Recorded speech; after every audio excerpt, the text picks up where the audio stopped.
I pulled into my driveway at 9 o'clock on a Tuesday night, 3 whole days earlier than Derek expected me home. The house looked dark except for a dim light glowing from our bedroom window upstairs. My body ached from the long flight back from Seattle, and all I wanted was to collapse into bed and surprise my husband with breakfast in the morning. But then I saw it, a silver sedan parked right outside our house, tucked close to the curb. The hood was still warm when I walked past it. I could feel the heat radiating off the metal even though the October air was crisp and cool. My stomach twisted into a tight knot. We didn't know anyone with a silver sedan. Our neighbours all had trucks or SUVs. My hand trembled slightly as I reached for my house keys, and I had to take 3 deep breaths before I could steady myself enough to slide the key into the lock. The front door opened without a sound. I'd oiled those hinges myself last month because they'd started squeaking. Now I was grateful for that small act of home maintenance. The living room was empty, but I could hear something from upstairs. Laughter, low voices mixing together in a way that made my skin crawl. One of those voices belonged to my husband. The other voice was female. My heart started pounding so hard I thought it might burst right through my chest. Each step up the staircase felt like I was climbing a mountain. My legs were heavy, like someone had tied weights around my ankles. The wooden stairs didn't creak under my feet because I knew exactly which ones made noise and which ones didn't. 8 years of living in this house had taught me every secret it held. The bedroom door was open just a crack, just enough for me to see inside without being seen, just enough for the sounds to pour out into the hallway where I stood frozen. Derek was sitting on our bed, with the blue comforter I'd picked out at that home goods store downtown, the one with the white pillows we'd bought on our 5th anniversary trip. He was running his fingers through a woman's long, dark hair, stroking it like it was the most precious thing in the world. The woman was leaning into him, her body relaxed and comfortable. She was wearing something silky and cream-coloured that caught the lamplight. As my eyes adjusted, I realised with a sick jolt what she had on: my robe. The woman was wearing my silk robe that Derek had given me for Christmas 2 years ago. Derek's voice drifted out to me, soft and tender. I hadn't heard him use that tone with me in months, maybe longer. "You're so sweet," he murmured, his lips close to her ear. "Not like my boring wife who only cares about her stupid job." The words hit me like physical blows. Boring wife, stupid job. I thought about all those late nights I'd worked to help pay for this house, for his car, for the life we'd built together. I thought about all the times I'd cancelled plans with friends because Derek said he needed me home. All the times I'd made myself smaller, quieter, less demanding because he'd complained I was too much. The woman giggled. Actually giggled like a teenager with a crush. "She doesn't appreciate you like I do," the woman said, and her voice was familiar somehow. My brain was working too slowly to place it, too overwhelmed by what I was seeing to process what I was hearing. I must have moved, or maybe my shadow fell across the doorway because suddenly both of them turned toward me, their faces swung in my direction like they'd been caught in a spotlight. Time seemed to stop completely. The woman's face came into full view, and everything inside me went cold. Not the cold of sadness or heartbreak, the cold of pure, burning rage mixed with complete and utter disbelief. I knew this woman. I knew her well. This wasn't some stranger Derek had met at a bar. This wasn't some co-worker or random affair. This was someone who had sat at my dinner table, someone who had hugged me and called me sister. Someone who had cried on my shoulder just 3 months ago about her divorce and how hard her life had become. This was Vanessa, Derek's younger sister. My mind couldn't process it at first. The information was too wrong, too impossible. Sisters don't do this. Families don't betray each other like this. But there she was, in my robe, in my bed, with my husband's hands tangled in her hair. Vanessa's eyes went wide with panic. Her mouth opened, but no sound came out. She looked like someone had just dumped ice water over her head. Derek scrambled backward off the bed so fast he almost fell. His face had gone completely white, drained of all colour like someone had pulled a plug and let all the blood run out. "Natalie, this isn't..." He couldn't even finish a sentence. Words tumbled out of his mouth in broken pieces that made no sense. But I didn't want to hear his excuses. Not yet. Not until I'd said what I needed to say. My hands were shaking, but not from sadness. Not from the tears I should have been crying. They were shaking with rage that had been building for 3 weeks, ever since I'd first discovered what they'd been doing. My right hand moved almost on its own, pulling my phone from my jacket pocket. I opened the camera app and hit record. The red dot appeared on the screen, capturing everything: Derek's guilty face, Vanessa wrapped in my robe, the rumpled sheets on the bed we'd shared for 8 years. "I want both of you to know something," I said, and my voice came out steady and cold, so cold it didn't even sound like me. "Before you start making excuses or begging for forgiveness." Derek held up his hands like he was trying to calm a wild animal. "Nat, please just let me explain." "Quiet," I snapped, and he actually flinched. "Good. I'm going to tell you something, and I need you both to listen very carefully." Vanessa had started crying now, black mascara running down her cheeks in ugly streaks. She pulled the robe tighter around herself like that would somehow protect her from what was coming. 3 weeks ago," I continued, my eyes moving between Derek and Vanessa, "I found some interesting charges on our credit card. Jewelry I never received, restaurant bills from places I'd never been to, hotel stays right here in our own city on nights when you told me you were working late at the office." Derek's face somehow got even whiter. Vanessa had stopped crying and was just staring at me now, frozen like a deer in headlights. "So I hired someone to look into it," I said, "a private investigator named Leonard Walsh. And do you know what he found?" Neither of them answered. They couldn't. They both knew exactly what was coming. "He found the embezzlement, Derek. Over $200,000 stolen from your clients, small amounts here and there, thinking no one would notice. He found the plane tickets to Costa Rica scheduled for next month. He found the fake passports you've been having made. He found everything." Vanessa made a sound like a wounded animal. Derek just stood there, completely still, like if he didn't move I might forget he was there. "And he found out that Vanessa wasn't just visiting to recover from her divorce," I continued, looking directly at her now. "He found out that you two have been planning this together for months, that you've done this before with your ex-husband. That's why he really left you, isn't it? Not because of irreconcilable differences, but because you tried to rob him blind." "That's not," Vanessa started, but I cut her off. "I have bank records, Vanessa. I have emails. I have text messages. I have everything." I held up my phone, still recording. "And now I have this too. A nice video of both of you, caught red-handed." That's when I heard it. The doorbell ringing downstairs, followed immediately by firm knocking on the front door. I smiled, actually smiled for the first time since I'd walked into this nightmare. "That would be Detective Patricia Green," I said calmly. "I called her from my car before I came inside. She's very interested in talking to both of you about financial fraud." The colour that had drained from Derek's face didn't come back. Instead, he went a sickly shade of green. Vanessa started hyperventilating, her breath coming in short, panicked gasps. She swayed on her feet, then her legs gave out completely and she crumpled to the floor like a puppet with cut strings. Derek rushed to her side, and the way he touched her, the way his hands cradled her face, the way he looked at her with such desperate concern, made my stomach turn. This wasn't just about money. This wasn't just about betrayal. What they had was deeper, sicker, more twisted than I'd even imagined. Heavy footsteps started climbing the stairs toward my bedroom, and I knew that everything was about to change forever. 3 weeks earlier, I'd been standing in almost this exact same spot in our bedroom, but everything had felt different then. Normal. Safe.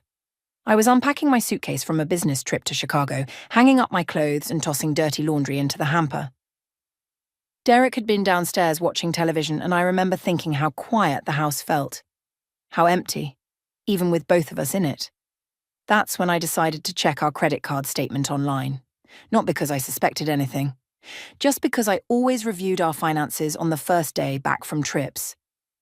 It was a habit I developed years ago when I first started traveling for work. I sat down at my laptop and logged into our joint account. The statement loaded slowly, line by line, and at first, nothing seemed unusual. Grocery store charges, gas stations, the usual utility bills. Then I saw it. A jewelry store charge for $850, dated from last Tuesday when I'd been in Chicago giving a presentation to a potential client. My heart skipped a beat, but I told myself there had to be an explanation. Maybe Derek had bought me a surprise gift. Our anniversary was coming up in 2 months. That had to be it. I kept scrolling. Another charge caught my eye. Bellissimo, an expensive Italian restaurant downtown. $193, dated from the same night as the jewelry purchase. Derek and I hadn't been to Bellissimo in over a year because it was so pricey. We'd been trying to save money for a potential house renovation. My hands started shaking slightly as I scrolled faster through the statement. There were more charges I didn't recognize. The Riverside Hotel, right here in our own city, charged 4 times in the past month, always on nights when I'd been out of town, always for one-night stays.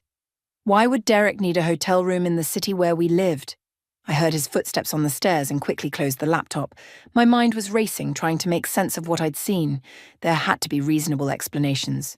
Maybe he was surprising me with a romantic getaway and had booked rooms to check them out first. Maybe the jewelry was a gift.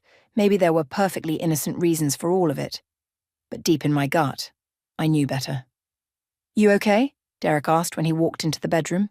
He was carrying a glass of water and wearing the sweatpants I'd bought him last Christmas. "You look pale." "Just tired from the trip," I lied, forcing a smile onto my face. "I think I'm going to take a bath and go to bed early." He nodded without much interest and turned to leave. "I'll probably stay up and watch the game," he said over his shoulder. After he left, I sat there on our bed for a long time staring at my closed laptop. Part of me wanted to march downstairs and confront him right then, demand to know what those charges were for. But another part of me, the smarter part, knew I needed more information first. The next morning, after Derek left for his home office in the basement, I called my best friend Beth. She was a lawyer, sharp and practical, and someone I trusted completely. "I need your advice on something," I told her, keeping my voice low even though Derek couldn't possibly hear me from downstairs. "And I need you to be completely honest with me, even if the truth is going to hurt." I told her about the credit card charges, about the jewelry I'd never received, the restaurant bills from places we hadn't been together, the hotel rooms in our own city. I could hear her breathing change on the other end of the line, going from casual to serious in an instant. "Natalie," she said carefully, "I think you need to consider the possibility that Derek might be having an affair." Hearing the words out loud made them real in a way they hadn't been when they were just thoughts in my head. My throat tightened and tears pricked at my eyes, but I forced them back. "I know," I whispered. "I've been thinking the same thing, but I need to be sure before I do anything. I need proof." Beth was quiet for a moment. Then she said, "I know someone who can help. A private investigator named Leonard Walsh. He's retired police, completely professional and discreet. He specializes in financial investigations, but he's handled plenty of infidelity cases too. Can I give him your number?" I agreed. And that same afternoon, Leonard called me. His voice was kind but businesslike. We met at a coffee shop across town where no one would recognize me. He was a man in his 60s with silver hair and sharp grey eyes that seemed to see right through people. I gave him copies of the credit card statements and told him everything I'd noticed. The late nights Derek claimed he was working, the way he'd become distant and cold toward me over the past few months, the cruel little comments he'd started making about my job, my appearance, my personality. "How long do you think this has been going on?" Leonard asked, making notes in a small leather notebook. "I don't know," I admitted. "Maybe a few months. But honestly, I've been traveling so much for work that I might have missed signs earlier than that." Leonard looked at me with something like sympathy in his eyes. "Mrs. Brooks, I want you to prepare yourself. In my experience, when there are hotel charges and unexplained purchases like this, we usually find what we're looking for. And it's usually not a pleasant discovery." "I understand," I said, even though I didn't really. "Not yet. I just need to know the truth." For the next 2 weeks, Leonard worked his investigation while I pretended everything was normal at home. I smiled at Derek over breakfast. I asked about his day. I acted like the boring, devoted wife he'd complained about, all while my insides were twisting with anxiety and dread. Leonard called me when I was in Denver for a client meeting. "Mrs. Brooks, I need to meet with you as soon as possible," he said, and the tone in his voice made my blood run cold. "I've found some things. Not just about an affair, but about something much more serious." I flew home the next day and met him at the same coffee shop. He spread documents across the table between us, bank statements, email printouts, transaction records that made my head spin. "Your husband has been embezzling money from his accounting clients," Leonard said bluntly. "Small amounts from multiple accounts, transferred through a series of shell companies to hide the trail. I've tracked over $200,000 so far, but there could be more." I felt like I'd been punched in the stomach. "Are you absolutely certain?" "Positive. I've been doing this for 30 years. The evidence is solid." He slid another document toward me. But here's where it gets more complicated. He's not working alone. Leonard showed me bank records for an account I'd never seen before, deposits and withdrawals that matched the embezzled amounts. The account was in a woman's name, Vanessa Brooks, Derek's sister. No, I said immediately, shaking my head. That can't be right. Vanessa lives 2 states away. She just got divorced. She's been going through a hard time. But Leonard kept pulling out more evidence. Email exchanges between Derek and Vanessa that were anything but brotherly. Text messages that made me feel sick to my stomach. Hotel security footage that he'd somehow obtained, showing them checking in together, touching each other in ways that siblings definitely should not touch. I also found something else, Leonard said quietly. Your husband and his sister tried this same scheme with Vanessa's ex-husband. They embezzled from his business partners about 5 years ago. The ex-husband discovered it, but he didn't press charges because he wanted to protect his children from the scandal. He just divorced Vanessa and paid back the stolen money himself to keep it quiet. I sat there in that coffee shop, surrounded by evidence of betrayal so deep and twisted that I couldn't fully process it. My husband was a thief. He was having an affair with his own sister. They'd done this before and gotten away with it. And now they were planning to do it again, this time leaving me to deal with the consequences. There's more, Leonard said, and I almost laughed because how could there possibly be more? He showed me printouts of plane tickets. 2 one-way tickets to Costa Rica, scheduled for departure in 4 weeks. They're planning to leave the country. I found communications about fake passports being prepared, about a new life they're going to start together. My hands were shaking so badly I could barely hold the documents. What do I do? I whispered. Leonard leaned forward, his expression serious. You go to the police. You report the embezzlement. You protect yourself legally and financially, and you do it before they disappear. But I had a different idea. A better idea. I want to catch them in the act, I said slowly. I want undeniable proof, not just bank statements and emails, but actual evidence of them together. Can you help me do that? Leonard studied my face for a long moment. Then he nodded. Yes, but you need to be prepared for what you're going to see. It's going to hurt. It already hurts, I replied. At least this way, they won't be able to lie their way out of it. We spent the next hour planning. I would take my scheduled business trip to Seattle the following week. I would tell Derek I'd be gone for 5 days, giving him a false sense of security, but I'd fly back early, catch them together, and have Detective Patricia Green ready to make arrests based on the financial evidence Leonard had gathered. When I left that coffee shop, I felt like a completely different person than the woman who'd walked in. The naive wife who'd trusted blindly was gone. In her place was someone harder, colder, more calculating. Someone who was about to make sure that Derek and Vanessa paid for every single lie they'd told. The footsteps on the stairs grew louder, and I watched Derek's face transform from panic to something darker. Desperation. He looked at Vanessa crumpled on the floor, then back at me, and I could see his mind working frantically, trying to find some way out of this trap that was closing around them both. "Natalie, please," he said, and his voice had taken on a tone I'd never heard before, begging mixed with anger, like he couldn't decide whether to plead for mercy or attack me for ruining his plans. "Just give me 5 minutes to explain. 5 minutes before you let them come up here." I held my phone steady, still recording every word, every expression, every desperate movement. "There's nothing to explain, Derek. I already know everything." Detective Patricia Green appeared in the doorway, tall and imposing in her dark blazer with her badge clipped to her belt. 2 uniformed officers stood behind her, their faces professionally neutral as they took in the scene before them. The woman in the silk robe on the floor, the terrified man standing over her, the wife with the phone in her hand, calm and collected despite the chaos. "Mrs. Brooks," Detective Green said with a respectful nod toward me, "you have the evidence we discussed?" I walked over and handed her my phone, careful not to stop the recording. "Everything's on here. The video I just took, plus all the documents Leonard Walsh gathered, bank statements, email exchanges, transaction records. It's all in the cloud folder I shared with you this afternoon." Detective Green's sharp eyes scanned through my phone quickly, her expression never changing. She'd probably seen worse things than this in her career, but I wondered if family betrayal like this ever stopped being shocking. She looked up at Derek and Vanessa, and when she spoke, her voice carried the weight of absolute authority. "Derek Brooks, you're under arrest for embezzlement, wire fraud, and conspiracy to commit fraud." She nodded to one of the officers, who stepped forward with handcuffs. "You have the right to remain silent. Anything you say can and will be used against you in a court of law." Derek's entire body seemed to collapse inward.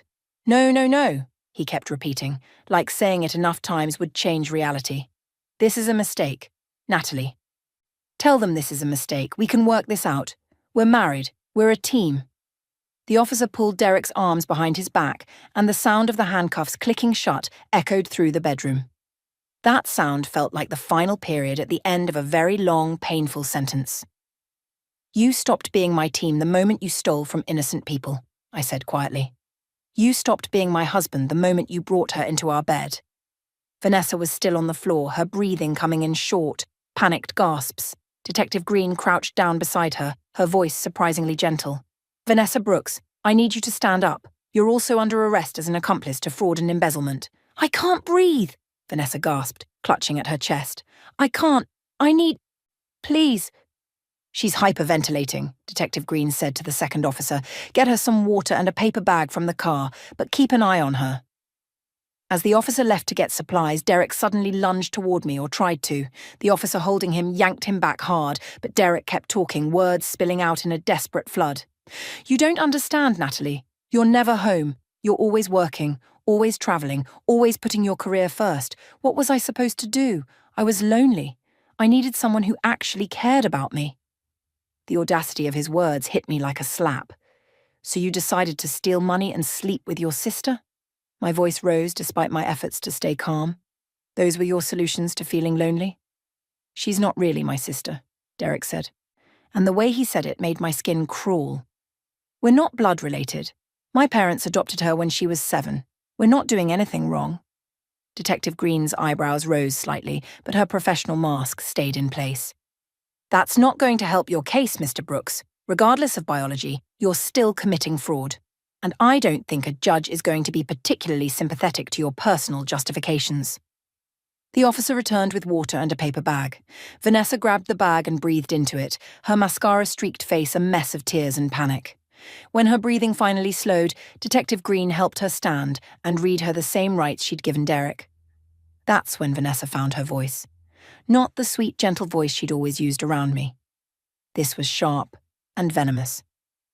You're going to regret this, Natalie, she hissed. You think you're so perfect, so righteous. But you're just a cold, heartless woman who doesn't know how to keep a man happy. Derek deserves better than you. He deserves someone who actually loves him. I stared at her. This woman who'd called me sister, who'd cried in my arms about her failed marriage, who'd eaten my food and slept under my roof while planning to destroy my life.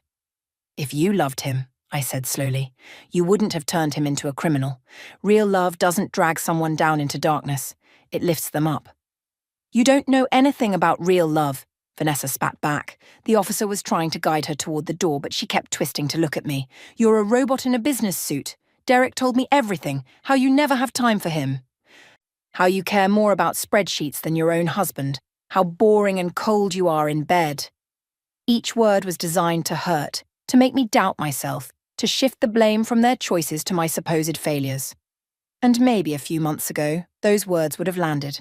Maybe I would have wondered if she was right, if I really was the problem. But I'd had 3 weeks to think about this. 3 weeks to talk to Beth, to talk to my therapist, Dr. Helen Watts, to understand that Derek's betrayal wasn't about my shortcomings. It was about his character, his choices, his willingness to hurt people for his own benefit. Take her downstairs, Detective Green said firmly to the officer. Both of them. As they led Vanessa out, she was still screaming. We're family, Natalie. Family doesn't do this to family. You're destroying lives. Those clients will get their money back eventually. Nobody really got hurt. But you're sending us to prison over nothing. Over nothing, I called after her, my voice echoing down the hallway. You stole over $200,000. You helped my husband betray me in every possible way. You violated trust, family bonds, and the law. That's not nothing, Vanessa. That's everything. Derek was being led down the stairs behind her, and suddenly he stopped fighting. His whole body went limp, and the officer had to practically carry him. Please, Nat, he whispered, looking back at me with tears streaming down his face. Please don't do this. I love you. I made mistakes, but I love you. Think about our 8 years together. Think about our wedding day. Think about all the promises we made. I walked to the top of the stairs and looked down at him. This man I'd married, the man I'd trusted with my heart, my life. My future. He looked smaller somehow, diminished by his own actions. I am thinking about those 8 years, I said, and my voice didn't shake anymore. I'm thinking about every time I came home exhausted from a trip, and you complained that I was never around. Every time I tried to plan a date night and you said you were too busy. Every time I told you I loved you and you barely looked up from your phone. I'm thinking about how I was building our future while you were plotting to destroy it. That's not fair, Derek sobbed. I was trying. I was working hard too. You just never noticed because you were always gone. You weren't working, Derek. You were stealing. There's a difference. I took a deep breath, feeling something inside me finally break free. Not my heart. That had broken weeks ago when Leonard first showed me the evidence. This was different. This was the last chain of obligation, of guilt, of misplaced loyalty finally snapping apart. We're done.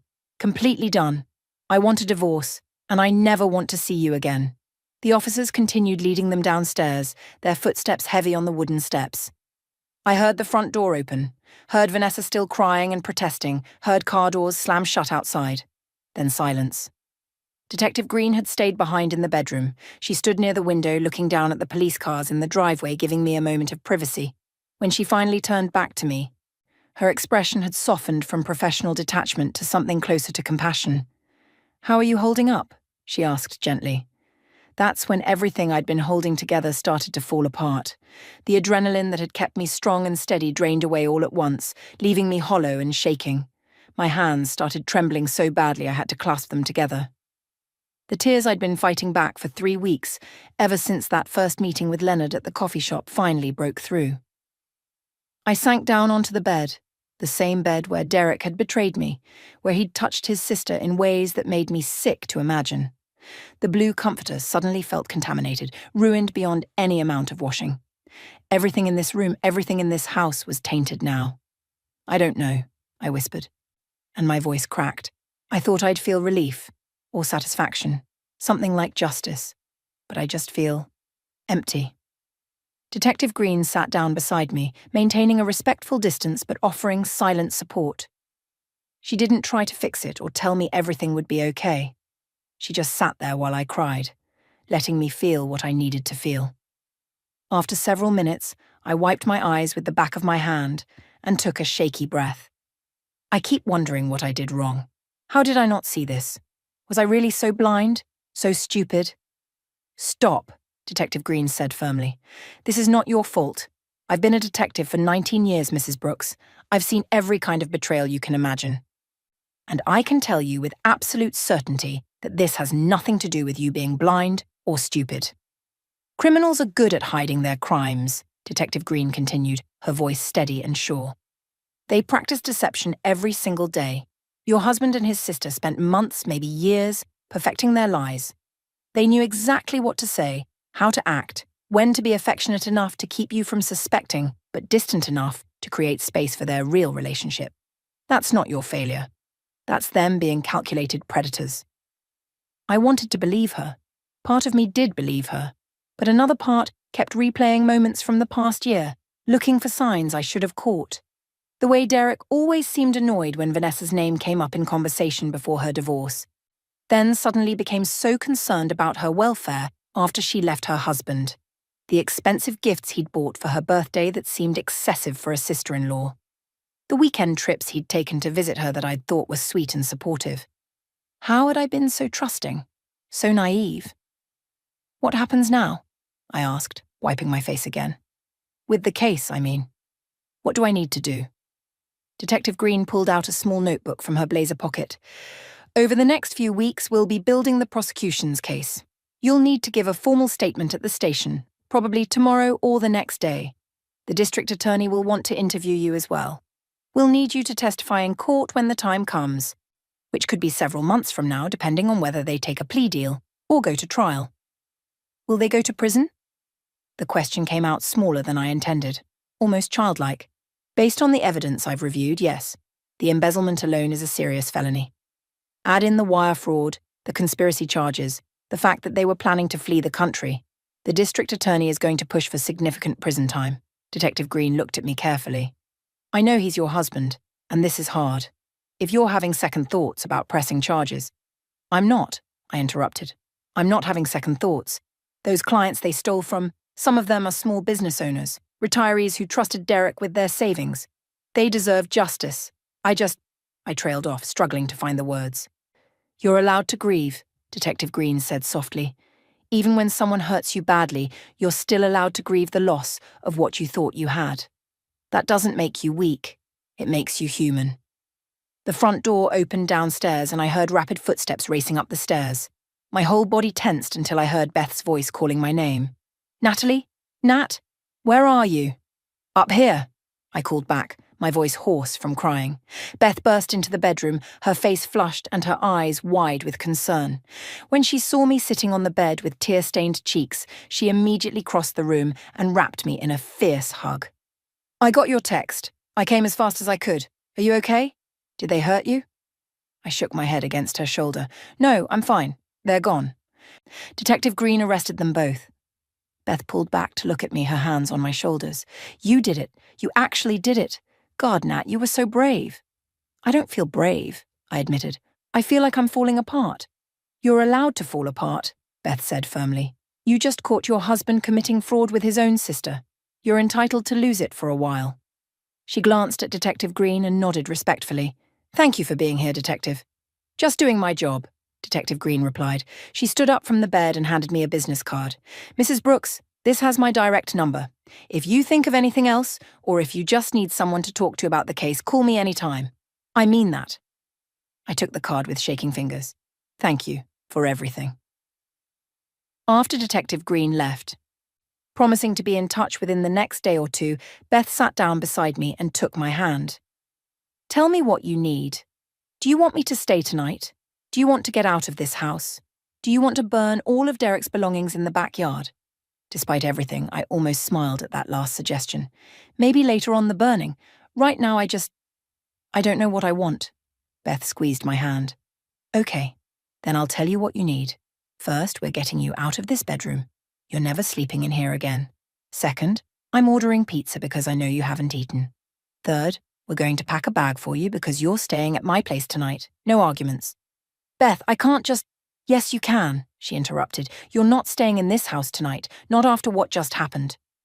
You can come back tomorrow with me and figure out what to do with everything, but tonight you need to be somewhere safe where you can actually breathe. I looked around the bedroom, at the bed where Derek had betrayed me, at the dresser where Vanessa had apparently felt comfortable enough to leave her things, at the walls that now felt like they were closing in on me. Beth was right. I couldn't stay here tonight. Okay, I whispered. Okay, let's go to your place. Beth helped me pack a bag with clothes for a few days, toiletries, and my laptop. As I moved around the room gathering my things, I felt like a ghost haunting my own life. Everything looked the same as it had this morning when I'd left for the airport, but nothing was the same at all. In the bathroom, I found makeup and hair products that weren't mine. Vanessa's things, sitting right next to my own like she'd been living here. Like she belonged here. My stomach turned and I had to grip the edge of the sink to steady myself. She was staying here, I said, my voice hollow. While I was traveling, she was living in my house, sleeping in my bed, playing house with my husband. Beth appeared in the bathroom doorway, her face tight with anger. Don't think about that right now, just grab your stuff and let's get out of here. Downstairs in the kitchen, I noticed things I hadn't seen when I'd first arrived. 2 wine glasses in the sink, both with lipstick marks. A bouquet of roses on the counter that I'd never received. A woman's sweater draped over one of the dining chairs. Vanessa had been everywhere in my home, leaving her mark on my life like she had every right to be here. I trusted her, I said quietly, staring at the sweater. When she got divorced last year, I sent her flowers and a card. I called her every week to make sure she was okay. I invited her to stay with us for Thanksgiving because I didn't want her to be alone. And the whole time, she was sleeping with Derek. She's a snake, Beth said bluntly. They both are. But you know what? They're going to prison, and you're going to move on and build an amazing life without them. That's how this story ends. I wanted to believe her. I wanted to fast forward through all the pain and hurt and anger and land somewhere on the other side where I was okay again. But I knew it didn't work like that. Healing took time, and I was only at the very beginning of a very long road. We ordered pizza and ate it in Beth's car because neither of us could stand to be in my house anymore. As we drove away, I looked back at the place I'd called home for 8 years. The windows were dark now, the bedroom light turned off. It looked peaceful and normal from the outside, but I knew better. I knew what secrets those walls held, what betrayals had happened in those rooms. And I knew I could never look at that house the same way again. "I'm going to have to sell it," I said as Beth pulled onto the main road. "Probably," Beth agreed, "but we don't have to figure that out tonight. Tonight you just need to survive. Tomorrow we'll start planning your next move." At Beth's apartment, she set me up in her guest room with fresh sheets and extra blankets. She made me chamomile tea that I didn't drink and turned on the television to a mindless comedy show that I didn't watch. She just sat with me while I stared at nothing, processing everything that had happened. Around midnight, my phone buzzed with a text message from an unknown number. My heart jumped, thinking it might be Derek somehow contacting me from jail. But when I opened it, I saw it was from Leonard Walsh, the private investigator. "Just heard about the arrests. You did the right thing. Call me if you need anything at all. You're stronger than you know." I showed Beth the message and she smiled. "He's right, you know. You are strong. Stronger than Derek and Vanessa ever gave you credit for." 6 months felt like both forever and no time at all. I stood in front of the full-length mirror in my new apartment, adjusting the collar of my navy blue blouse. The woman looking back at me seemed different somehow. Older maybe, but also more solid, more sure of herself. The apartment was small, just a one-bedroom on the 3rd floor of a building in the Arts District downtown. Nothing like the spacious house I'd shared with Derek, but every single thing in this space belonged to me.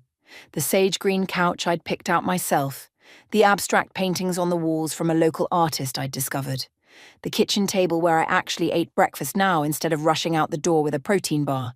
This place was mine in a way that house had never been.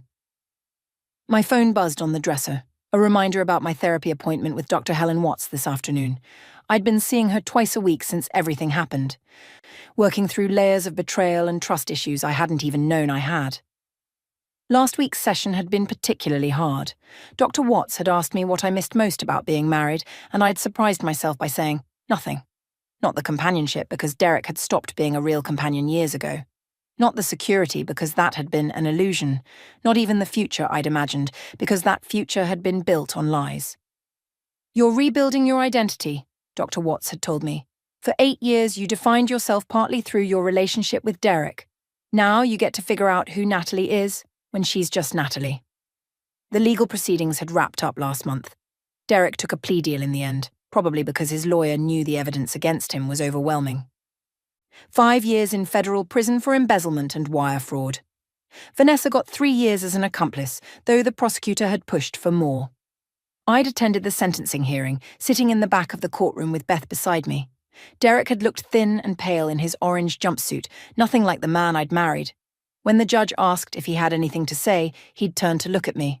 "I'm sorry, Natalie," he'd said, his voice cracking. "I know that doesn't fix anything. I know I destroyed everything we had. But I am sorry." I hadn't responded, hadn't nodded or acknowledged him in any way. Because sorry didn't give back the 8 years I'd invested in our marriage. Sorry didn't undo the humiliation of discovering my husband was sleeping with his sister. Sorry didn't help the clients he'd stolen from, even though most of them had gotten their money back through restitution orders and insurance claims. Sorry was just a word, and words had stopped meaning much to me where Derek was concerned. The divorce had been finalized quickly. Derek had no grounds to contest anything, and his lawyer advised him to cooperate fully. I got everything: the house, which I'd immediately put on the market, both cars, all our savings that hadn't been seized as evidence. Derek would be paying restitution to his victims for years after he got out of prison, so he had no financial future to fight for anyway. I sold the house to a young couple expecting their first baby. They'd walked through it holding hands, talking excitedly about which room would be the nursery, where they'd put their Christmas tree. I'd felt a pang watching them. Not because I missed Derek, but because I was mourning the innocent version of myself who'd once been that hopeful about the future. The house sold for more than Derek and I had paid for it, and I'd used part of the profit for this apartment and invested the rest. Financial independence felt powerful in a way I'd never appreciated before. My new job had been a lifesaver. After the story broke in the local news, local accountant arrested for embezzling over $200K with sister's help. Several of Derek's former victims had reached out to thank me. One of them was Thomas Rivera, who owned a mid-sized marketing firm downtown. "What you did took guts," Thomas had told me over coffee 3 months ago. A lot of people would have looked the other way, or handled it quietly to avoid embarrassment. But you chose justice over comfort. That tells me everything I need to know about your character. He'd offered me a position as senior marketing consultant at his firm. Better pay than my previous job, flexible hours, and, most importantly, a team of people who valued integrity. I'd been there for 2 months now, and it felt good to be working with people I could actually trust. The doorbell rang, pulling me from my thoughts. I checked the peephole and smiled when I saw Beth standing there with 2 coffee cups and a bag from my favorite bakery. "Thought you might need breakfast," she said when I opened the door, "and emotional support before your big presentation today." I'd almost forgotten.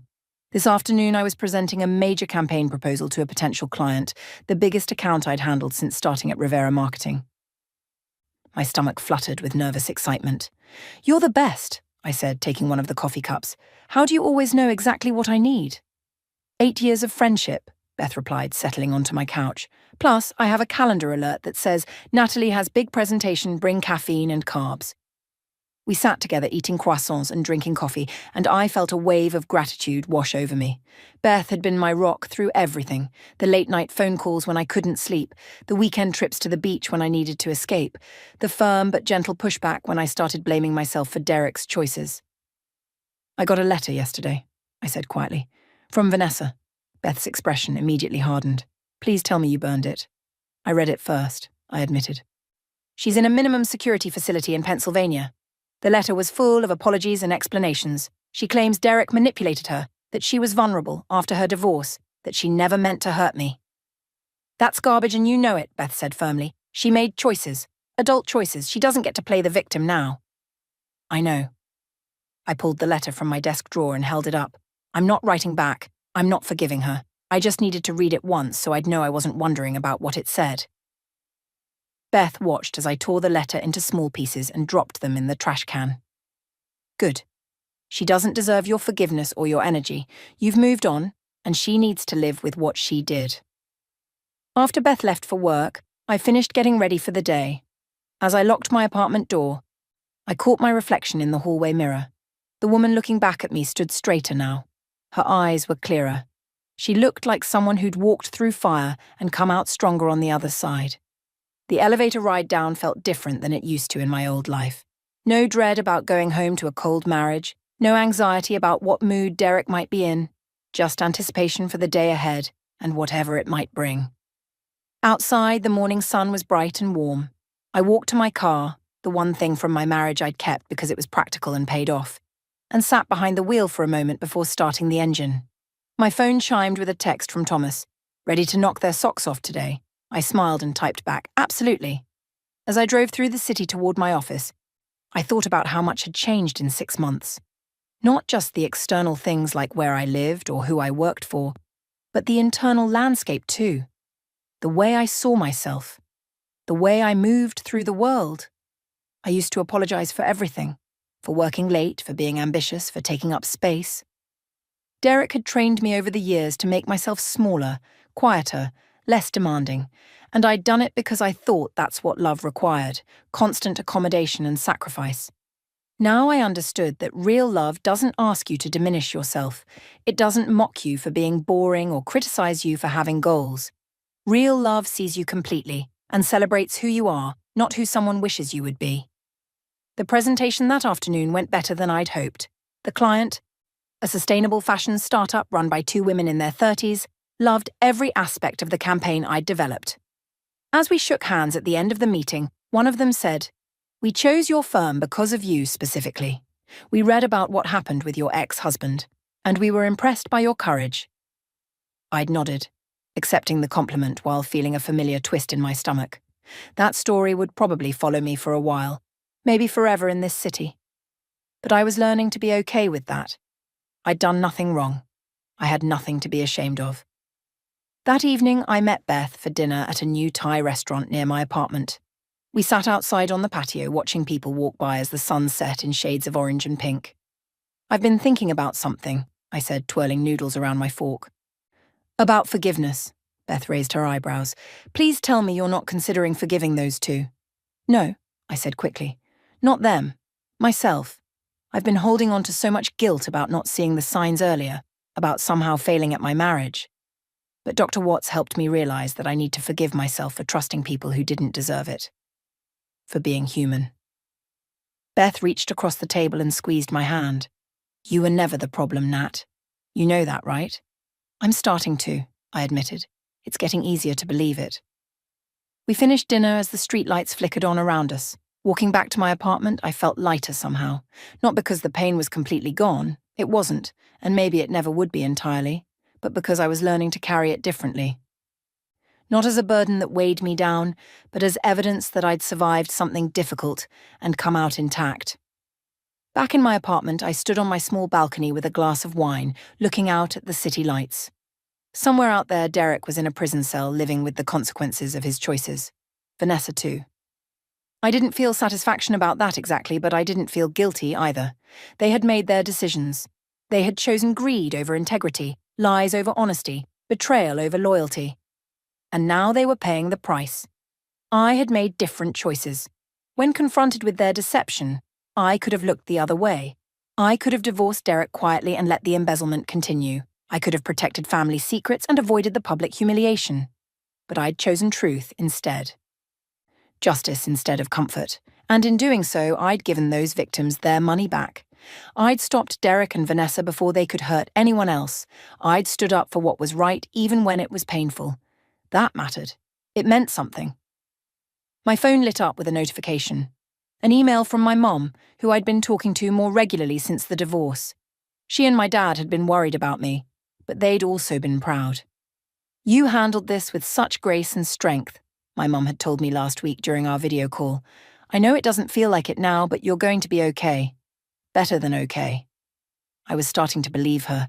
As I got ready for bed that night, I looked around my little apartment, at the books stacked on my nightstand, at the framed photo of Beth and me from college, at the plants I was slowly learning to keep alive. This space was small and imperfect, but it was honest. Everything in it was real. I climbed into bed, into sheets I'd chosen, in a room where no one had ever betrayed me. The silence was peaceful instead of lonely. The darkness felt safe instead of threatening. Before turning off my lamp, I opened my journal, another suggestion from Dr. Watts, and wrote a single sentence. Today I chose myself, and it felt right. I closed the journal, turned off the light, and let sleep come naturally for the first time in months. Tomorrow I'd wake up and do it all again. Go to work, see my therapist, maybe call my parents, definitely text Beth something funny. I'd keep building this new life one small choice at a time, one honest moment after another. The woman Derek had called boring was gone. In her place was someone stronger, wiser, and completely unwilling to settle for anything less than she deserved. Somewhere in the darkness, I smiled, because for the first time in 8 years, I was exactly where I was supposed to be, alone but not lonely, free but not lost, myself finally and completely. And that was enough.